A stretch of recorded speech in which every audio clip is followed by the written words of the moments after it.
미국이 이란의 핵 사용을 막기 위해 궁극의 무기인 벙커버스터 카드를 만지작거리고 있습니다. 지하 수십 미터 아래에 숨겨진 이란의 핵심 시설을 무력화시키기 위해 트럼프 대통령이 미국이 보유한 초대형 벙커버스터 GBU-57 사용을 진지하게 검토하고 있다는 보도가 나왔습니다. 뉴욕타임즈는 16일 트럼프 대통령이 전략폭격기 B-2를 동원해 GBU-57, 일명 벙커버스터를 이란의 포르도 핵시설에 투하하는 방안을 백악관 참모들과 논의 중이라고 보도했습니다.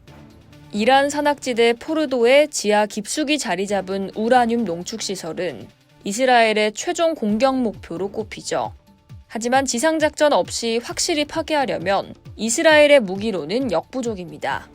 미군의 B-2 폭격기가 투하하는 초대형 벙커버스터만이 지하 깊숙이 도달할 수 있는데요.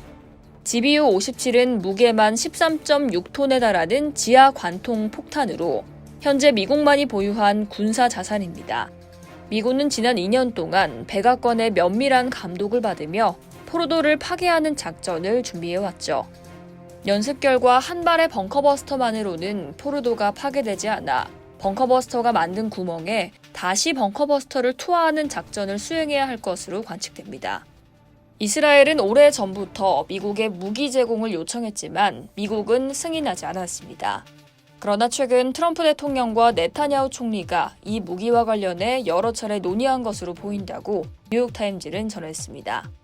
트럼프 대통령이 벙커버스터 지원을 결정할 경우 미국이 중동 전쟁에 직접 개입하는 상황이 됩니다. 다만 비개입주의를 내세운 트럼프 대통령은 이란과 마지막 외교적 해결을 시도할 가능성도 함께 거론됩니다. 소식통에 따르면 트럼프 대통령은 이번 주 JD 벤스 부통령과 스티브 위트코프 중동 특사에게 이란과 대화해볼 것을 지시했는데요. 회담이 성사된다면 이란에선 오바마 시절 핵협상에서 핵심적인 역할을 한 아바스 아라치 이란 외무장관이 나설 것으로 예상되고 있습니다. 한편 트럼프 대통령은 이스라엘과 이란 충돌이 나흘째에 접어든 16일 중동 문제를 처리하기 위해 캐나다에서 열리는 G7 정상회의 일정을 접고 조기 귀국했습니다. 트럼프는 백악관 복귀 후 국가안전보장회의를 소집할 전망인데 여기서 이스라엘에 대한 군사 지원이 논의될 수 있다는 관측이 나옵니다. CBS 백악관 출입기자 제니퍼 제이콥스는 X에 캐나다에서 조기 귀국을 결정한 트럼프 대통령이 출발하며 기자들과 나눈 대화에서 이란 핵 문제에 진짜 종결을 원한다고 말했다고 밝혔습니다. 그는 에어포스원 기내에서 트럼프 대통령이 나는 휴전을 원한다고 말한 적이 없다. 나는 진짜 끝을 원한다. 이란이 핵을 완전히 포기하길 바란다고 강조했다고 덧붙였습니다.